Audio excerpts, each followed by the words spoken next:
Way to Nordegg, and it is absolutely dumping snow out here. This is day one of the Cross Canada Moto Adventure Tour. I'm really hoping it changes from here.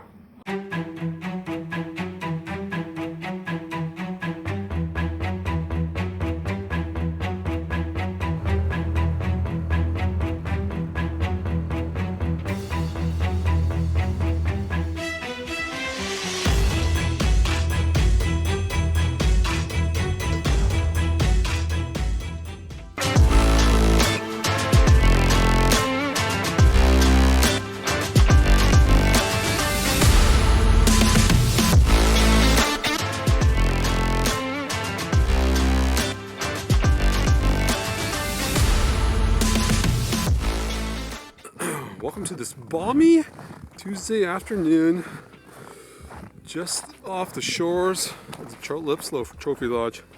As you can see behind me here, it's like a boat graveyard in the wintertime, where all these little trout fishing boats stash in the trees until it thaws out enough that they can take them back on the lake. It's now the first week of March, and this trip's supposed to take off in about 2.5 weeks from now. At the end of the month, I'm meant to be just outside of Revelstoke for stop number 1 before making our way over to 𝗔𝗎𝗓 and or the Queen Charlotte Islands. As you can see, it is friggin' cold outside. It was a minus 32 last week. Today, I think at the moment it's a balmy minus 12, and everything is frozen still.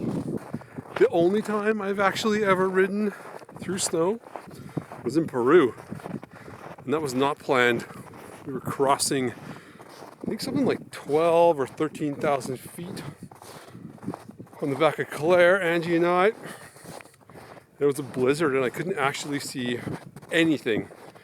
I remember coming up over this peak and there was a big truck in front of us, like a big 18-wheeler style truck in first gear, grinding its way through the blizzard. One going slow because it was slow going, and 2 because you probably couldn't see anything. I just remember coming right up behind him and just catching the faint glow of a red brake light or red tail light on the back of his truck. And I'm like, oh man, not only is there a blizzard and I can't see anything, there's also a friggin' 18-wheeler going 2 kilometers an hour up the hill, and I have to pass him.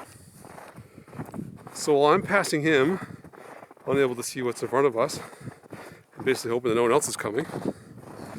On the seat behind me, someone's passing out. And that was Angie passing out in the back seat because there wasn't enough oxygen for her. And she hadn't really acclimatized to the situation. And she was literally passing out. And her helmet was hitting the back of my helmet. She was nodding on and off. And that's when I realized we should probably get down as fast as we can. Claire was choking along, I was choking along, and Angie was choking out. So we're hoping. I'm just going to do a quick little update here. It is the 10th of March, and the plan is to take off in about 2 weeks from now. But as you'll see in a second, we go outside. As you can tell from my nice outfit today, it is still wintertime, like not conducive to going. So I decided to do some work in the garage and change the tire, did some electrical work, ran some wiring so I could charge camera gear and stuff from the back of the bike while I drive, because that is going to be an ongoing issue for sure. And I had to heat up the tire inside. So what I did today is we set up the tire for the fire, which is now burnt out because it's been here all morning, so it could warm up, because it's going to be way easier to change these tires when they're hot. So I brought the tube inside, I brought the tire inside, and now we're going to head back out to the garage here. And we're going to put this bad boy on, and you can see a little update from the shop. Oh, as you'll see, I got the ice fishing tent set up in here right now because I took it out a couple weeks ago and it was wet. I don't want to put it away wet this year, or else it's going to get all moldy. So in the garage, we have the ice fishing tent set up and drying out. We got the bike up with the wheel off. We got the Mr. Buddy heater set up here, cranked on high all day so we can get the temperature above freezing in the garage. And we're going to take this jazz apart here and set it up, and hopefully this tire goes on smoothly. Doing the rear tire is like my least favorite thing to do. This is the front. It's usually pretty simple, so hopefully all goes well. Okay, it is the end of, well, it's like the middle of March, kind of, end of March. Anyway, departure date is like in a week, but it's still freezing cold outside. There's snow on the ground, there's ice on the ground. But it's been melting, and so I think it's going to be okay for riding on the roads.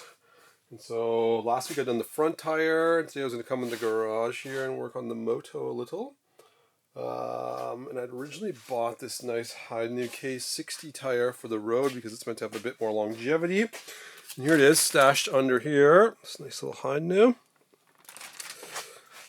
But then I talked to the guy I'm going to meet in Ferguson, and he said, just so you know, there's going to be about 6 kilometers of probably snowy and potentially icy roads you have to get through to get to me. So I had a bit of a meltdown, and I thought, okay, maybe I'll put a little more aggressive tire on, and one that I can stud a bit easier. And I got the same tire before, the 𝗔𝗍𝗂𝗁, I think it is. Anyway, so today I changed it. If you can see here on the ground, you see the tube and the gloves and the tools and that kind of jazz. Oh, you also see the heater in here because it's still freaking cold outside. And I put it on, I took it for a test drive. And if you look closely, bring the light in, you'll see the tire on the bike. And you'll also see that the tire is flat. Damn you! Just outside the house, getting ready to pack up, and 2 hours before departure, there's a fucking blizzard. Despite the poor weather, I loaded up the bike, kissed the wife goodbye, and hit the snowy road. So I pulled over to take a video instead because before I left, I turned on the GoPro and realized the battery was dead. And then I threw in an SD card and realized, I went to record and realized there was no SD card. So I better pull over and get a shot on the way to Nordegg, and it is absolutely dumping snow out here. This is day 1 of the Cross Canada Moto Adventure Tour. I'm really hoping it changes from here. I think the highlights so far have been that the wind has been catching the updraft and the snot has actually been blowing inside of my windscreen. As you can see, I don't know if you can even see through here. I had to get off and go for a walk a couple times because my toes were so friggin' cold I thought they were gonna fall off. The heated grips are on high, but it doesn't quite get to the thumb, so they're a little cold too. I'm not sure if people think when they drive by, but I'm probably the only biker they pass today. And we're about, I don't know, maybe another 45 minutes from Nordegg for day number 1's layover. And man, I'm hoping that this adventure gets a bit warmer as things go on. There's the front screen of the Moto. Stanley looks good though. Everything else is a little wet, a little muddy, and a little chilly. Welcome to Canada. We are in beautiful Nordegg, Alberta on a very wintry spring afternoon. It's actually the end of March right now. Dennis has invited us over to his place here in the woods, and he's going to tell us all about baking bread. So hopefully you're excited to tell us, Dennis. I am. What would you like to know first? All the deer sheds that you see are both mule deer and whitetail. A couple of sheep skulls too that I found when hiking. You got the sheep skulls hiking? Yeah. Cool. And they were probably a wolf kill or a cougar kill. And so for people who aren't from Alberta, or for Canada for that matter, where in the world are we? We're 3 hours southwest of Edmonton and 3 hours northwest of Calgary. Lots of good fishing, fly fishing if you like fly fishing. Yeah, I saw you catch a few last summer here. Not out here, mind you, but I did see you. A little south of here. Yeah, a little south of here. I saw you bang on about 25 trout in about 25 minutes or whatever. So there's lots of, if you like the outdoors, there's lots to do here. Yeah. So we're in the heart of some fantastic outdoor activity. Yeah. You ever get wildlife strolling through here? Oh yeah. I've had a cougar in my yard. A cougar in the yard? The only live cougar I've ever seen has been in my yard. Wow. And I think last summer we had, 3 or 4 bears come through the yard. That you saw coming through here? Oh yeah. Oh, what kind of bears? Like a little blacks. Black bears, yeah. We have had grizzly bears, but they haven't been around for a few years. They're a little bit more shy. Yeah. But lots of black bears. Wow. Yeah. I saw a lot of black bears last year, and right in the neighborhood, well, right in my yard here, I saw 3 or 4. I was sitting on my bench one Sunday morning, and I walked towards the bench up my driveway, and I just got on the steps. I turned around, there's a black bear coming up the driveway behind me. Yeah, so what is it we're working on today? What are This is a no-knead bread. No need, like no need to eat it? No need to bake it? We don't need to knead it. It's a real simple no-knead bread. You make them in a Dutch oven. You can make it in your oven. Yeah. I like to make it in the on the fire. I'm using stone ground flour. I've got a really nice Dutch oven that works well. So I've made a fire. I've got coals on one side. And there's some coals on the top, and then I rotate the Dutch oven about every I don't know 3 or 5 minutes. Yeah. So right there, we'll give it a little quarter turn, and I've got some nice coals there. I might have to put a little bit more fire on here, but it's pretty good. So the ground underneath it's cold, yeah, and then just the one side is the coals, and the backside catches a bit of the heat. Yeah, yeah. And I haven't. I've made bread outside here. Minus 20. Minus 20. Yeah. So today's not a hard day to make bread because I think we're probably about 0. Yeah. It felt like about minus 50 on the way in, but now that I'm warmed up, yeah, with that wind chill. Doesn't seem so bad. Yeah, with that wind chill. And so, what's so great about Dutch oven fire bread? I wouldn't say there's anything any better than baking it in the oven. Yeah. Except it's a little bit more fun. Yeah, right. It's a little bit more hands-on. Yeah.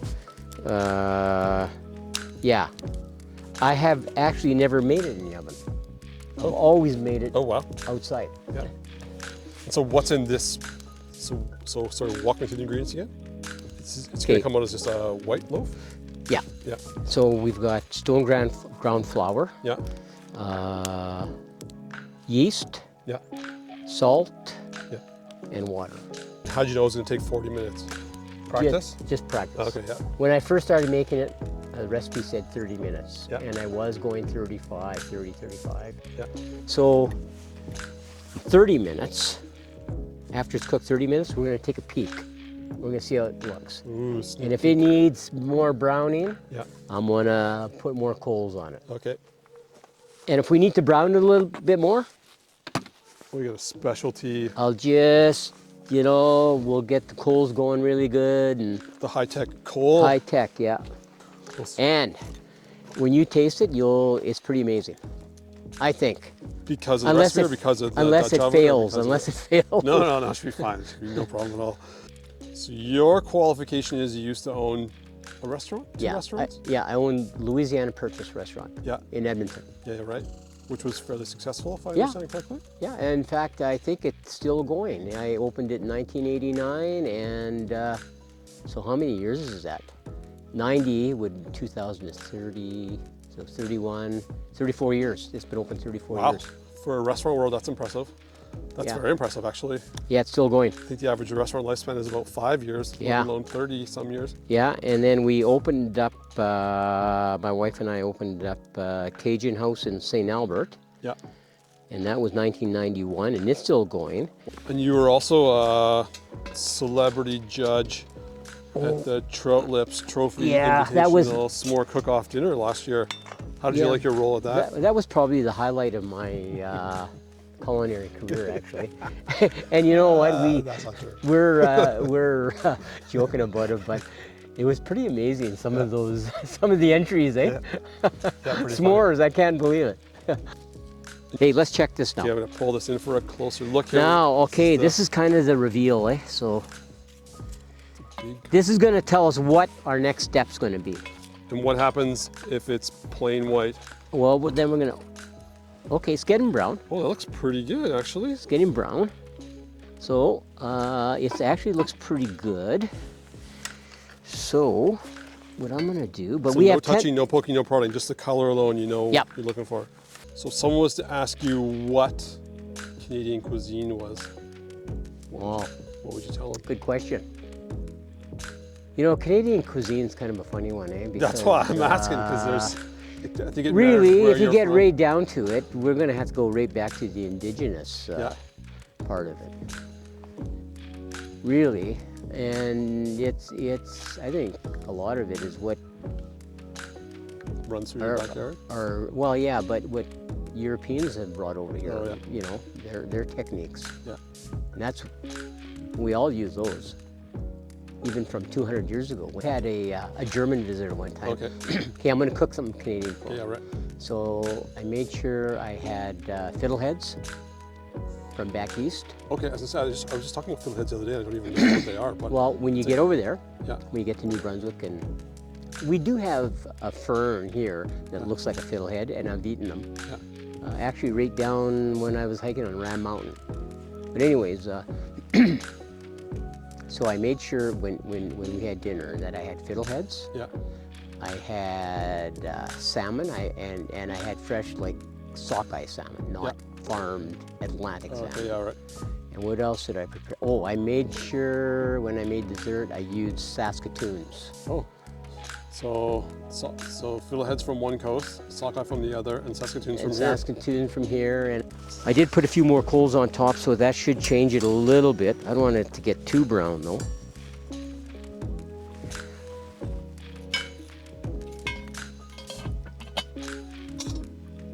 Oh yeah, does look good, eh?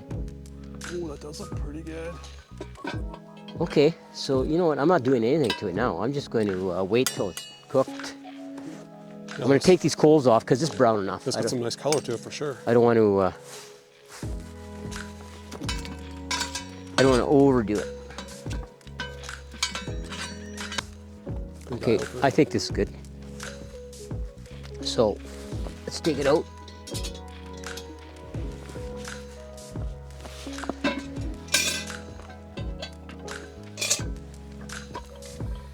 Oh yeah, that looks here. Let me take that loaf out now. Oh yeah, so the picture of you with that loaf of bread. That's gonna be you.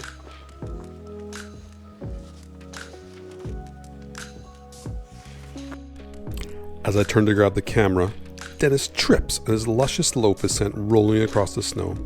Luckily, he's faster than the 5-second rule. It's good. That was, I'm just leaving it there. it was a great way to help it cool. Just quickly flip it upside down to the snow to just moisten the exterior a little bit. Overachiever Dennis doesn't stop with the stunning fire-baked bread.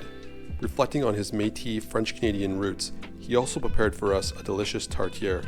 Tartiere is a typical French-Canadian meat pie layered between a savory crust. And to finish, a stunning apple dessert. A lot of French Canadians, when they eat their tortilla, they put ketchup on it. What? Isn't that like anarchy or like? No, that's how they eat it. That's it?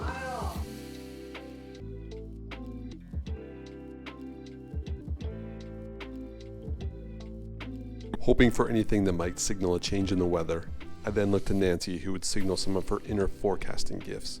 So right now you're trying to hone in the details of what's happening with your finger right now? Well, I know what's happening to it, but it's what it means, what it portends. What's happening with it? Is it swollen or something? Yeah, arthritic knuckles. Oh, arthritic knuckle. We're hoping for a at sense in that. the weather. And it means a change in the weather. My friend Cecilia and I both have this. And I'm going to say it's for the better this time. For the better? Yeah, it's getting better. It's changing. It's spring, and these ones, when they have this odd swell, it means the cold spell is over. Can you channel Cecilia right now too and see what she's thinking? I'll I'll text her and see what her knuckles are doing. It's not that I don't trust that finger, but a second opinion might be good. She's up in St. Albert, so it might be a little harder to... All right. Might it be the same? So we're hoping that finger's going to bring sunshine and good news. Yeah, good news. And Good if not, news. we're cutting that finger off tonight. Oh, yeah. That finger better be close or else it's coming off. Yeah, we don't want any false weather reports. If this takes off, I'm going to install a camera in your house and we'll get daily updates about the weather from here. I can become the wise woman of Norway. Yeah. Despite the chilly ride in and the snowy ride out, once I got thawed, I had an excellent time at Dennis and Nancy's baking no-knead bread around the campfire. The hospitality was 5-star and the food was amazing. Next stop, the slushy ride into Ferguson to meet the French pastry chef who lives in a hobbit house in the woods.